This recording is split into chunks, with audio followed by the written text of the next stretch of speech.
ومن أحسن قولا ممن دعا إلى الله وعمل صالحا وقال إنني من المسلمين. السلام عليكم ورحمة الله. بسم الله الرحمن الرحيم. الحمد لله رب العالمين والعاقبة للمتقين نبينا محمد وعلى آله وأصحابه أجمعين. আজকে আমাদের শিরকের পর্যায়ে আলোচনা হলো আশা এবং বাসনার শিরক। আশা এবং বাসনা মানে কারো কাছে কিছু পাওয়ার আশা করা বা নিয়ত করা, এরাদা করা। যে জিনিসটা আমাদের দেশে হিন্দুরা তো করে মুসলমানরা করে। হিন্দুরা যায় দেবদেবীর মূর্তির কাছে আশা বাসনা করে, দেবদেবী মনের আশা পূর্ণ করবে, সন্তান দিবে। আর দুর্ভাগ্য হলো সত্য কথা, মুসলমান জাতিরও ঠাকুরের কাছে, পীর সাহেবের কাছে। হিন্দুরা যায় ঠাকুর কাছে, আমরা যাই বুজুর্গের কাছে, অলির কাছে, মরাফিরা জিন্দাবীরের কাছে গিয়ে বলি, হে মরাফির, হে জিন্দাবীর, হে অমক খাজা বাবা, তুমি আমাকে সন্তান দাও না, উযবিল্লাহি মিন যালিক।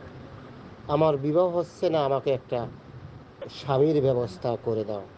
এটা হচ্ছে আশা করা এবং বাসনা করা। আশা এবং বাসনা বা নিয়ত রাখা, এরাদা করা বা কামনা করা তার কাছে, যে আমার এই অমক ল্যাংটা পীরা, তেনা পীরার, খাজা পীরের, গাজা পীর আমাকে সন্তান দিতে পারে, আমার বিবাহ শাদীর ব্যবস্থা করে দিতে পারে। অনেকে বলবেন না, আমরা এই কথা বলি নাই, আমরা শুধু যাই, ওনারা আল্লাহর ওলি, এই জন্য ওনাদের কথাটা আল্লাহ শুনবে।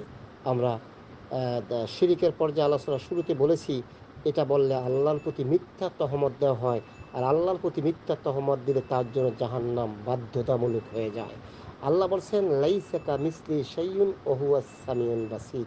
আল্লাহর সমকক্ষ, আল্লাহর সাদৃশ্য কেউ নাই। আল্লাহ দেখেন এবং শুনেন। আল্লাহ বলছেন, অকাল রব্বুকুম উদুনি ইয়াস্তাজিব লাকুম। তোমাদের রব তোমাদেরকে বলেছে, তোমাদের রবকে তোমরা ডাকো, তোমার রব সাড়া দিবে। আল্লাহ কথা বলেই তোমরা মাধ্যম ছাড়া, হুজুর বুজুর্গ অলির মাধ্যমে ডাকো, আমি সাড়া দেবো। আল্লাহ বলছে, যে যেখান থেকে ডাকুক না কেন, আমি তাদের ডাকে সাড়া দিই। সুতরাং সূরা জুমারের 3 নম্বর কাছে, আলা লিল্লাহিদ্দিন খালিস ওয়াল্লাযিনা ইত্তাখাযু মিন দুনি আউলিয়া। আল্লাহ বলছে, তোমরা খালাসভাবে দিনকে আল্লাহর জন্য করো, কোনো অলি আউলিয়ার জন্য নয়।